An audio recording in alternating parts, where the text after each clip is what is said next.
Muito bem, grande alegria estarmos juntos mais uma vez na nossa transmissão essa semana ao vivo, né?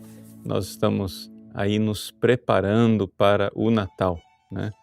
Amanhã já começam as antífonas do Ó e eu gostaria de comentar para vocês a respeito de uma tradição antiquíssima da igreja que infelizmente, né, caiu em desuso por falta de a gente correr atrás, né? Eu vou dizer assim, vou ser bem sincero com vocês, eu sou padre faz 27 anos. Eu estou sabendo que aqui são as têmporas, né, há pouquíssimo tempo. Ou seja, sempre vi o nome, o que são as têmporas. Então, ninguém se sinta envergonhado se não sabe o que são as têmporas, né? Mas, têmporas, eu sei, são as 4 têmporas, né? Ou seja, ninguém, por favor, confunda têmpora aqui com essa parte a têmpora do crânio, né? Não tem nada a ver. Têmpora aqui quer dizer de tempo. São 4 semanas do ano onde a igreja proclama um jejum por causa da mudança da estação do ano. Então, por isso, têmpora. São os tempos. São 4 estações, né? Primavera, verão, outono, inverno. Na passagem de cada uma destas estações, o que acontece? A igreja, para santificar, consagrar a Deus a nova estação que começava, a igreja então fazia um jejum. Este jejum, né, ele era feito nos dias penitenciais da semana, ou seja, na quarta-feira, na sexta-feira e no sábado, que é o jejum estendido da sexta-feira, que depois foi tomando o caráter de ser um jejum em honra também de Nossa Senhora. Então, vamos lá. Nós vamos fazer um programa a respeito das 4 têmporas e especialmente a respeito das têmporas que irão acontecer esta semana. As têmporas de Advento, né? Ou seja, definição de têmpora. São 4 semanas durante o ano em que a igreja, nos dias penitenciais, quarta-feira, sexta-feira e sábado, proclama o jejum. E se faziam especiais procissões, pedidos a Deus, etc., etc., para a consagração das estações do ano. Ok? Aí você pode chegar e dizer assim, eu acho que isso aí está em desuso, o Padre Paulo está ressuscitando uma coisa que não existe mais, porque isso aí já foi abolido, isso aí é uma desobediência, não pode ser. Não foi abolido, né, em primeiro lugar. E em segundo lugar, mesmo que tivesse sido abolido, eu não estou aqui propondo nada como obrigatório para ninguém. Está entendendo? Eu estou sugerindo que a gente observe esta semana as têmporas do Advento. Vamos lá. Prova de que não foi abolido. Está aqui. Cerimonial dos Bispos, que foi publicado na época de São João Paulo II, em 1984. O Cerimonial dos Bispos diz no número 381. Nas rogações e nas 4 têmporas, a igreja costuma orar ao Senhor pelas várias necessidades dos homens, sobretudo pelos frutos da terra e pelos trabalhos dos homens, e render-lhe publicamente ação de graças. Porque, claro, né, a passagem das 4 têmporas era também passagem do ciclo da agricultura, de colheitas, de semeaduras, né, vendímia, etc., etc. Então, isso daqui, o cerimonial nos mostra que isso existe. Mas você vai dizer, mas padre, então como é que se observa isso hoje em dia? Aqui é que vem o problema. O problema é que, conforme está aqui nas normas universais para o ano litúrgico, isso aqui é o Missal Romano de Paulo VI, tradução do Brasil. as normas universais para o ano litúrgico, no número 45, né? 46, perdão, é 45, 46. 46 diz assim, que convém que as conferências episcopais determinem o tempo e o modo como devem ser celebradas as têmporas. As conferências episcopais. Nota de rodapé da própria edição brasileira. A CNBB, na 12ª Assembleia Geral de 1971, decidiu que a regulamentação da celebração das têmporas e rogações fique a critério das comissões episcopais regionais. Então ficou a critério dos regionais. Resumo. Até agora, pelo que eu saiba, não sei, acho que não tenho notícia que algum regional tenha feito alguma norma a respeito das têmporas. Mas o que eu estou propondo aqui não é norma. O que eu estou propondo aqui é o seguinte, não foi abolido, não tem norma, então reina a liberdade. Quem que vai nos proibir de fazer o bem, né? Ou seja, de a gente viver, não é, estas têmporas. Então vamos lá. A primeira coisa que a gente precisa saber, então, vimos que não foi abolida. Quem segue o calendário antigo, porque costuma frequentar o rito extraordinário, ou seja, o missal de São Pio V, essas pessoas já dão certamente acostumadas, né, com as 4 têmporas. Mas nós, que seguimos geralmente o calendário reformado, né, por Paulo VI, nós ficamos, mas e aí, quando é? Então vamos lá, se quiser anotar, você anota quais são as 4 têmporas. Eu vou deixar por último essa que nós vamos celebrar essa semana, essa que nós vamos viver essa semana. Primeiro, a passagem do inverno para a primavera. Né? A igreja, então, fazia as têmporas da primavera na primeira semana da quaresma. Então, primeira semana da quaresma, se olhava de forma especial para a quarta-feira, a sexta e o sábado. Ok? Depois, na passagem da primavera para o verão, se fazia em Pentecostes, ou seja, na 8ª de Pentecostes. No domingo de Pentecostes, a semana seguinte, então tinha penitência, quarta, sexta e sábado, dentro da 8ª de Pentecostes. Na passagem do verão para o outono, era em setembro, na 3ª semana de setembro. Né? Então, fica ali entre a exaltação da Santa Cruz, no dia 14, e a festa de São Miguel. Né? Então, por isso é chamado às vezes de têmporas da Santa Cruz ou têmporas de São Miguel, depende. Né? Então, 3ª semana de setembro. E, finalmente, as têmporas de Advento, que eram as mais importantes, que são exatamente essa que nós celebramos essa semana, ou seja, na semana da 3ª semana do Advento, ou seja, depois do domingo Gaudete, né, o domingo em que se veste a cor rósea, quarta-feira que vem, sexta-feira que vem e sábado, dias especiais de penitência. Pergunto, é obrigatório? Resposta, não. Mas era obrigatório antes da reforma litúrgica e no Código de Direito Canônico de 1917. No Código 17 se estabelecia claramente o que era necessário fazer, e fica aqui como sugestão. Né? O cânon 1252, parágrafo 2º, dizia que a lei da abstinência, ao mesmo tempo que jejum, então é exatamente o que a gente faz na quarta-feira de cinzas, o que a gente faz na sexta-feira santa, ou seja, abstinência e jejum. Já está acostumado, né?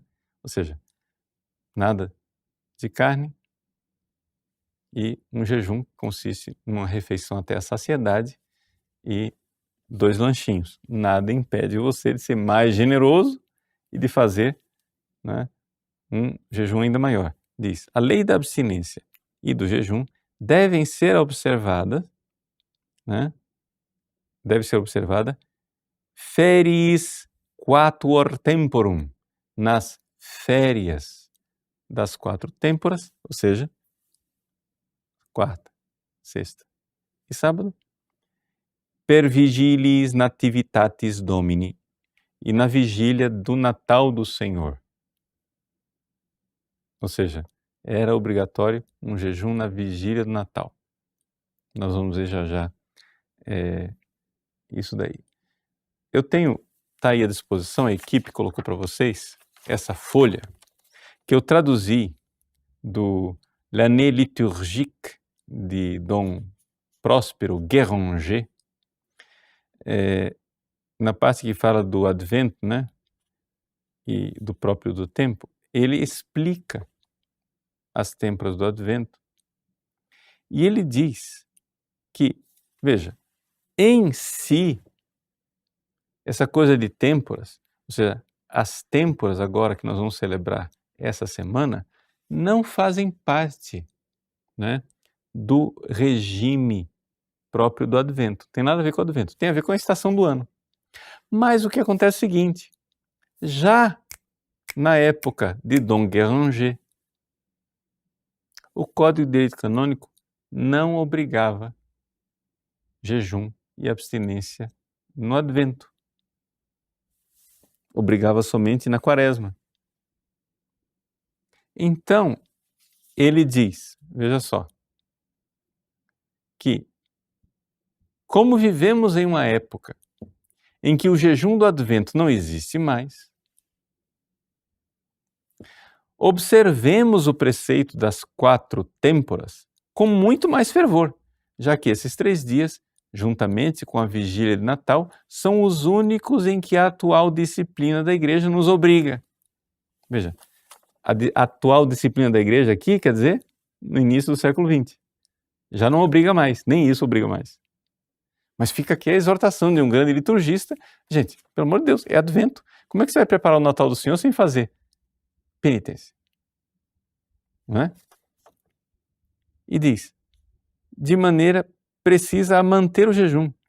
Reanimemos em nós, com a ajuda dessas práticas, o zelo dos tempos antigos, tendo sempre em mente que a preparação interior da alma é necessária, antes de tudo, para o advento de Jesus Cristo a nossas almas. Estão preparando o Natal?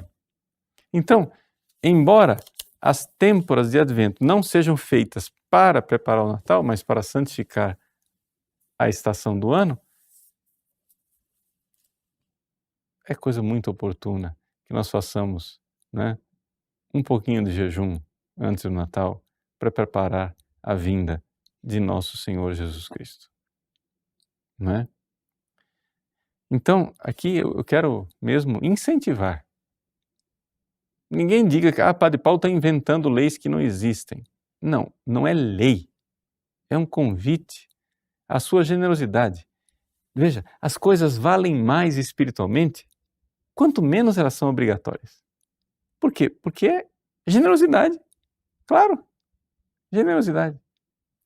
Então, para motivar um pouco mais essa questão, né, de nós vivemos essa semana, esse tempo de abstinência e jejum na quarta, na sexta e no sábado,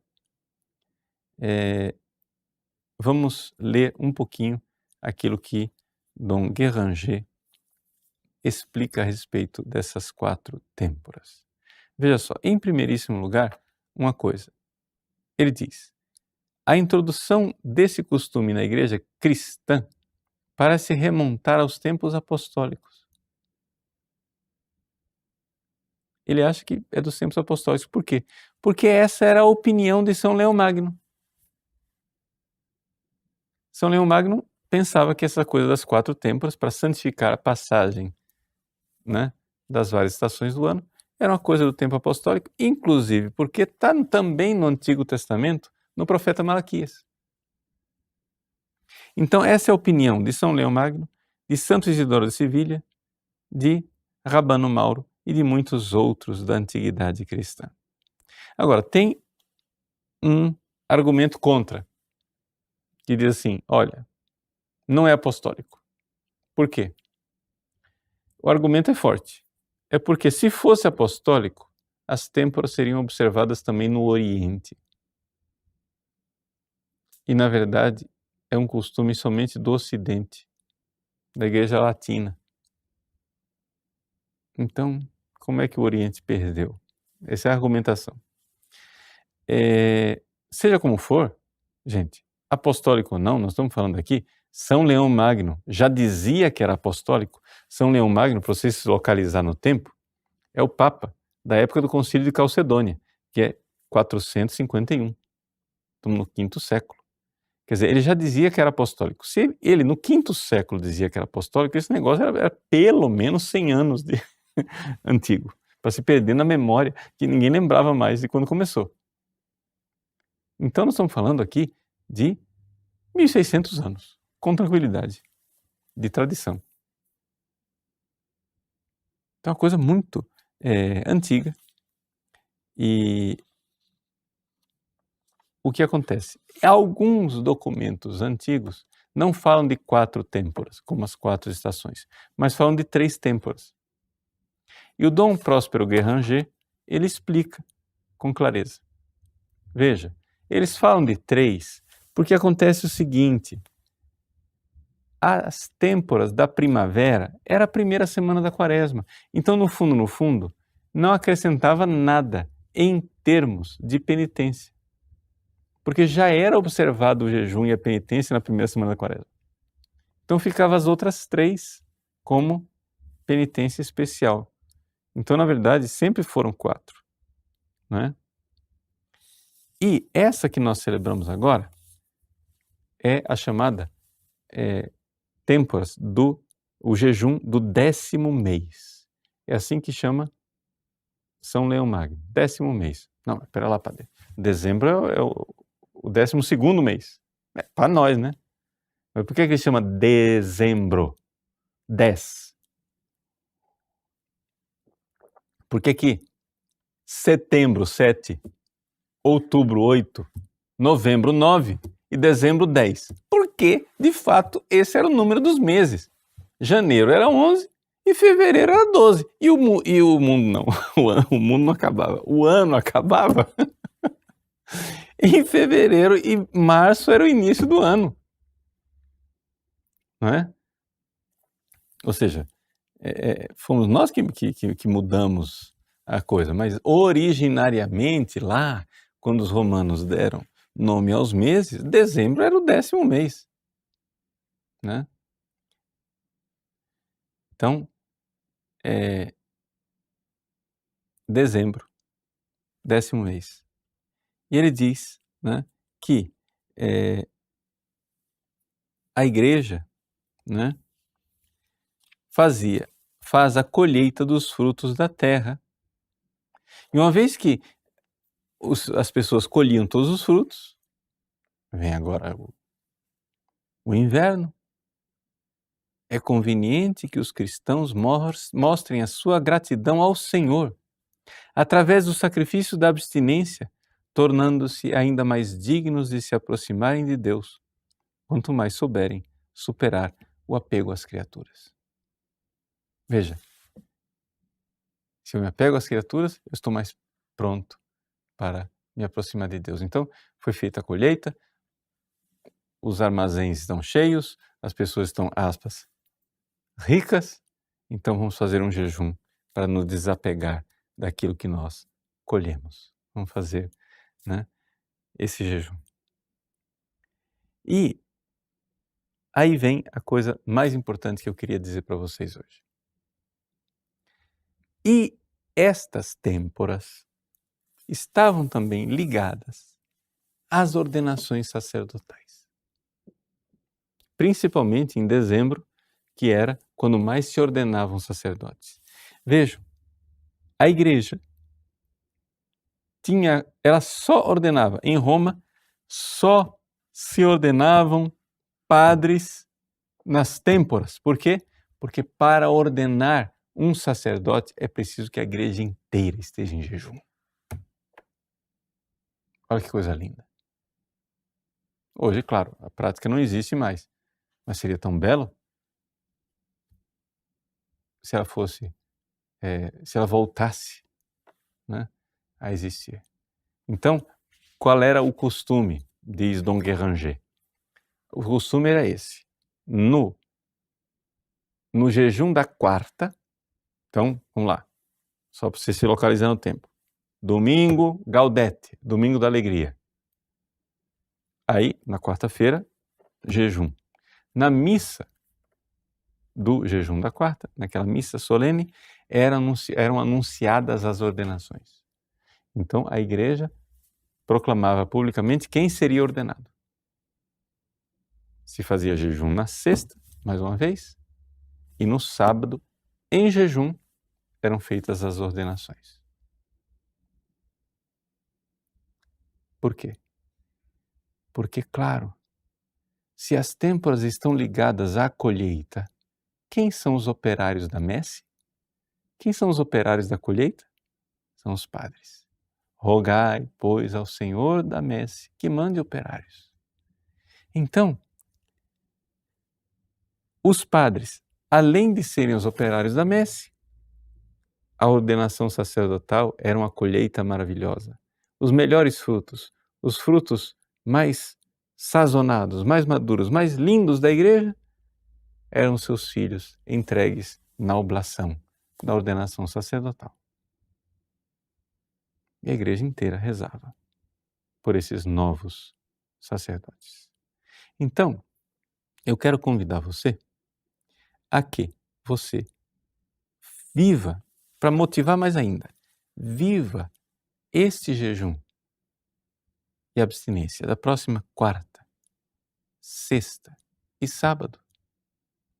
Um jejum não somente para preparar o Natal do Senhor, que se você fizer independente, já vai ser uma boa preparação para você, mas que você oferecesse a Deus pelos sacerdotes, pelos padres, pelos nossos pastores. Claro, quando eu digo sacerdotes, eu incluo aqui também os bispos, cardeais, o Papa. Façamos esse tempo de jejum, né? Que tradicionalmente estão ligado à santificação do clero. E você vai dizer assim, padre, mas Deus não é um Deus de amor? Para que esse negócio de jejum? Veja, é importante você recordar uma coisa. A igreja, ela tem um ritmo espiritual de sacrifício e oração. Sacrifício e oração. Isso é uma coisa óbvia. Sempre foi óbvio para os católicos que se eu quero salvar a minha alma, eu preciso fazer sacrifício, eu preciso fazer oração. Porque do contrário, seria presunçoso eu querer me salvar sem esforço da minha parte. Jesus é o Salvador? Sim, Jesus é o Salvador. Mas ao contrário dos protestantes que acham que para ser salvo só precisa ter confiança, nós católicos sempre soubemos que entre as várias graças que Deus nos dá, Ele nos dá também a graça de nós podermos contribuir em algo para a nossa salvação através da penitência. Então, por isso, a igreja não é somente nas têmporas. O ano inteiro vive esse ritmo de sacrifício e oração. Veja, o Código de Direito Canônico atual nos diz que todas as sextas-feiras do ano, exceto quando é uma solenidade, mas todas as sextas-feiras do ano são dias de penitência. E então a igreja nos diz, o Código de Direito Canônico diz com toda clareza, portanto, são dias de abstinência de carne, pelo menos. Está previsto, está prescrito. Claro, a Conferência Episcopal dos Bispos diz, porém o fiel pode comutar, pode substituir por oração, obra de penitência ou oração, uma obra de caridade ou uma outra penitência. Pode substituir. Mas veja só, atenção, não é facultativo fazer algo. Não, isso é obrigatório. O que é facultativo é o que você vai fazer. Portanto, os mandamentos da igreja, gente, isto é um consenso. Todos, absolutamente todos os manuais, eu não conheço nenhum que seja exceção, todos os manuais de moral nos dizem que os 5 mandamentos da igreja nos obrigam sub grave, ou seja, sob pena de pecado mortal. É uma coisa óbvia. Senão não eram 5 mandamentos da igreja, para quem ensinar isso na catequese. Um desses mandamentos é jejuar e abster-se de carne quando manda a Santa Mãe Igreja. Ora, a Santa Mãe Igreja pede no Código de Direito Canônico que nós façamos abstinência de carne todas as sextas-feiras do ano, exceto quando é solenidade, porque todas as sextas-feiras do ano são dias penitenciais. E então, concedeu às conferências episcopais a possibilidade de legislar a esse respeito. E a CNBB legislou, com a aprovação da Santa Sé, que os fiéis podem substituir. Ou seja, é obrigatório fazer algo na sexta-feira. O que não é obrigatório é que seja abstinência de carne. A abstinência de carne é aquilo que a igreja pede, em primeiríssimo lugar, que haja abstinência de carne na sexta-feira, mas você pode substituir por algo, que é uma oração a mais, uma penitência a mais ou uma obra de caridade. Pronto. Mas tem que fazer algo na sexta-feira.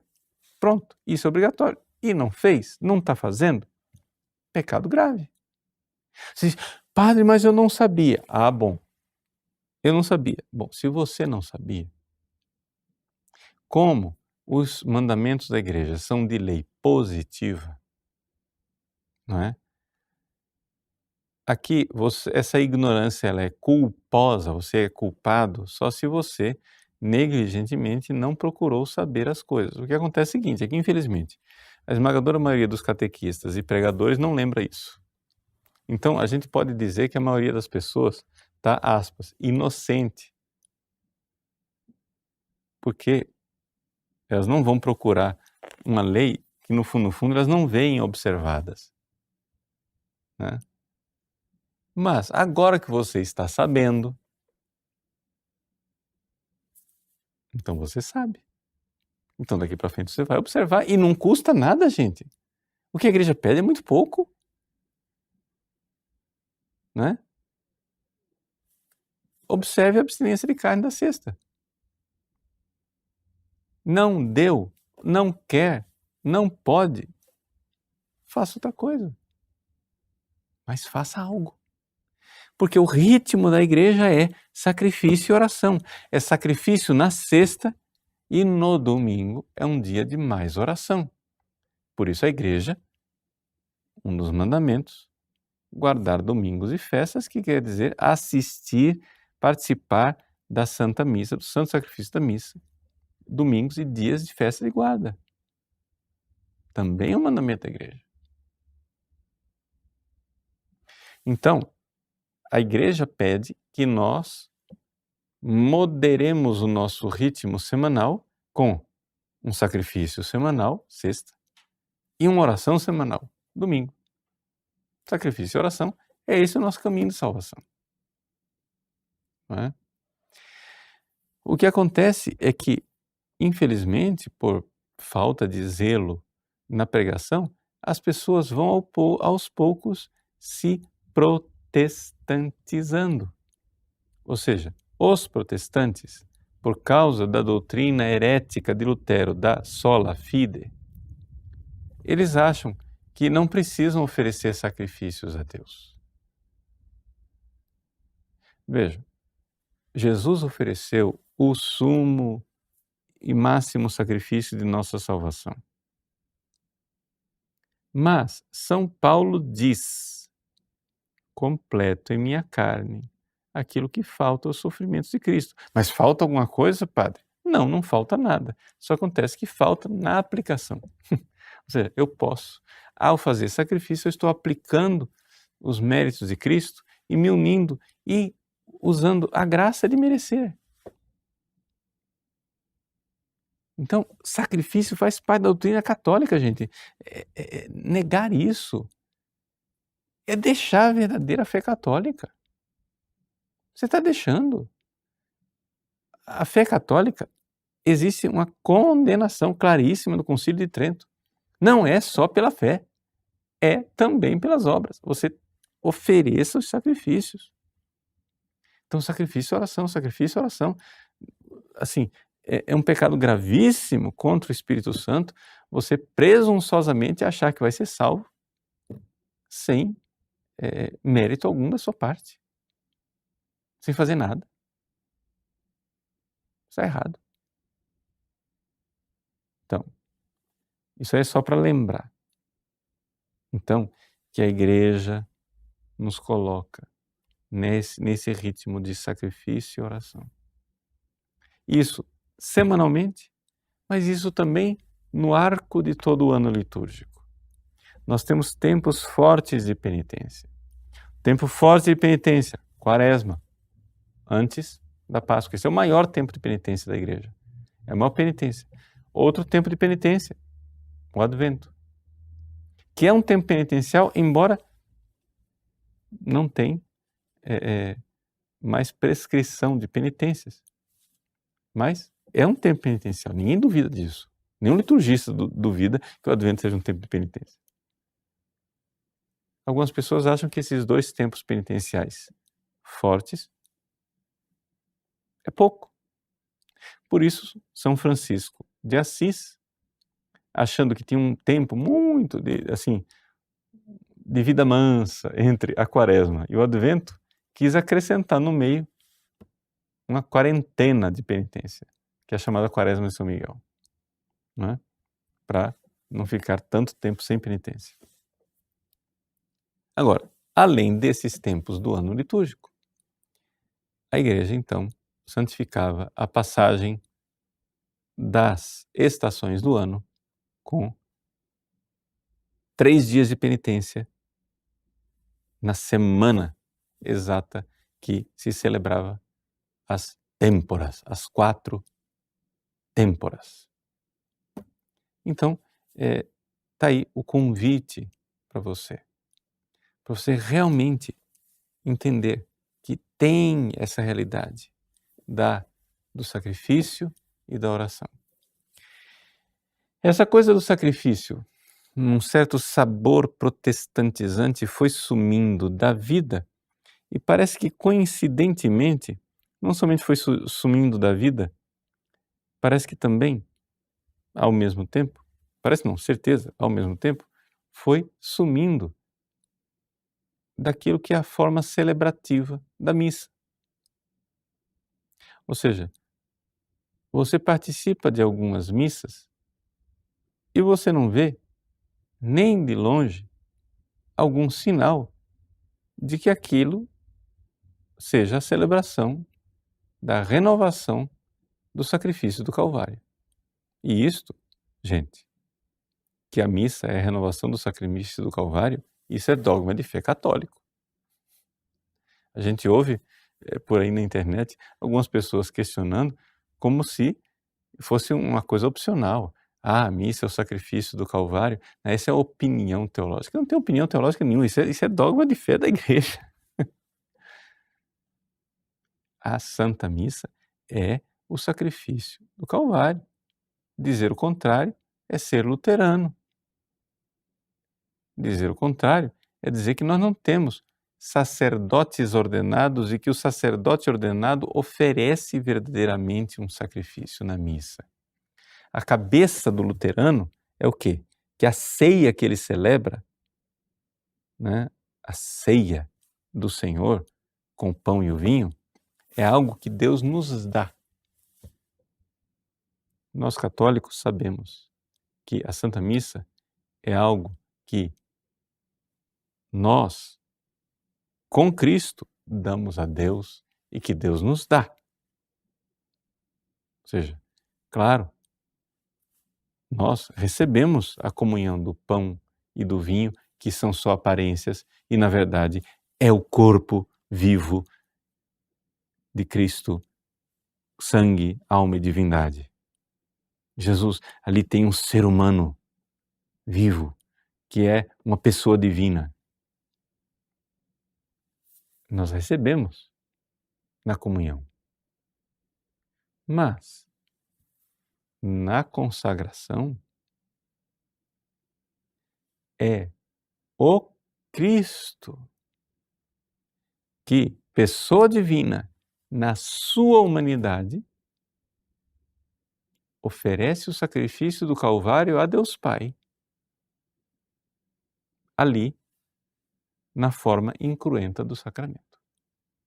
Então, na hora da consagração, tem um ser humano, que é Cristo, que é uma pessoa divina, oferecendo e renovando o seu sacrifício.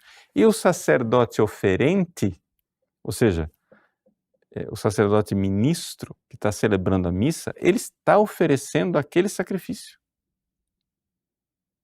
Com Cristo, por Cristo e em Cristo. Está sendo ali uma oferta. Então, não é somente uma coisa que a gente recebe, a gente oferece.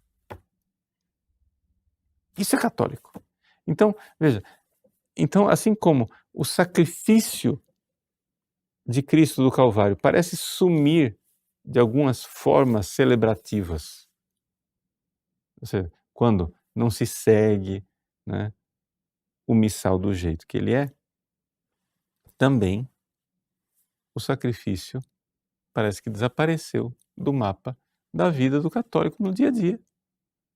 Então o sacrifício sumiu da missa e sumiu da vida. Ora, isso é um escândalo.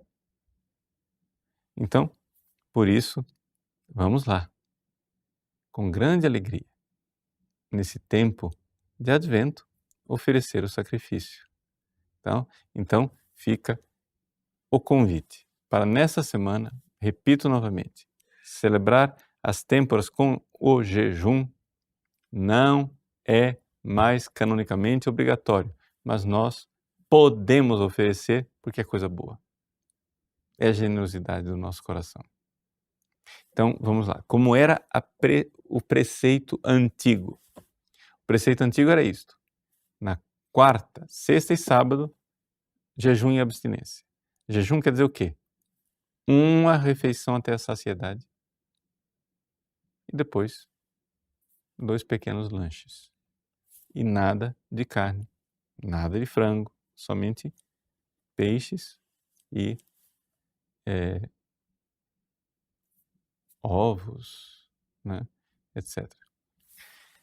Uma curiosidade a respeito das têmporas é que a Igreja Católica, ela faz cultura, né? Houve um tempo em que a Igreja Católica implantava a sua cultura no mundo. Agora, infelizmente, o mundo é que está implantando a cultura dele dentro da igreja.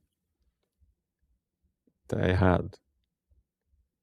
Mas quando você vai a um restaurante japonês e você pede tempura em japonês, isso é uma palavra portuguesa e espanhola dos evangelizadores do Japão.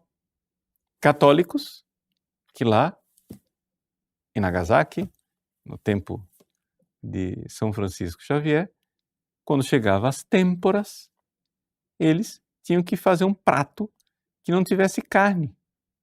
Então, já que não tem carne, o que é que vai fazer? Vegetais fritos com aquele revestimento, ou então moluscos, ou camarão, frutos do mar, revestidos, tempurá. Então, vem de têmporas. É comida das têmporas, tá bom? Então, se você sabe fazer comida japonesa, na quarta, sexta e sábado faça tempurá, tá? Então, muito bem. E sobretudo, gente, oferecer pelos padres. Peço a vocês encarecidamente também, né, que se lembrem de mim, do nosso ministério na internet e ofereçam. Vamos, peçam, né, para que Deus faça com que nós sejamos instrumentos da graça. A batalha espiritual é forte, né? Graças a Deus, a gente sabe que tem um exército orante e isso nos estimula. Sabemos que tem essa proteção divina da Virgem Maria, dos seus santos anjos, mas também através da oração de vocês. Então eu agradeço se nestas têmporas vocês se lembrarem de mim. E último recado para aqueles que são consagrados a Nossa Senhora. Lembre-se, você não é dono do seu sacrifício, tá? Ou seja, você oferece o valor impetratório do seu sacrifício nas mãos de Nossa Senhora. E ela vai distribuir. Ela vai administrar. Claro que você pode sempre sugerir. Eu sou consagrado a Nossa Senhora, está aqui o sacrifício das minhas têmporas de advento desse ano 2019. Nossa Senhora, porém, lembra do Padre Paulo, tá? É uma sugestão só, a senhora que sabe. Lembra do Padre Paulo e do apostolado dele, tá bom? E todos os outros sacerdotes, porque essas têmporas de advento são especiais para os sacerdotes e para as vocações sacerdotais. Rezemos pelos seminaristas, pelos diáconos que vão ser ordenados padres. As têmporas são para isso. Pelos sacerdotes que estão precisando. Quantos sacerdotes precisam de nossas orações? Rezemos, ofereçamos. Nossa Senhora saberá usar tudo isso para os seus filhos prediletos, tá bom? Então, gente, coragem. Bom jejum, abstinência e sacrifício para você, tá? Te abençoe o Deus Todo-Poderoso, Pai e Filho e Espírito Santo. Amém.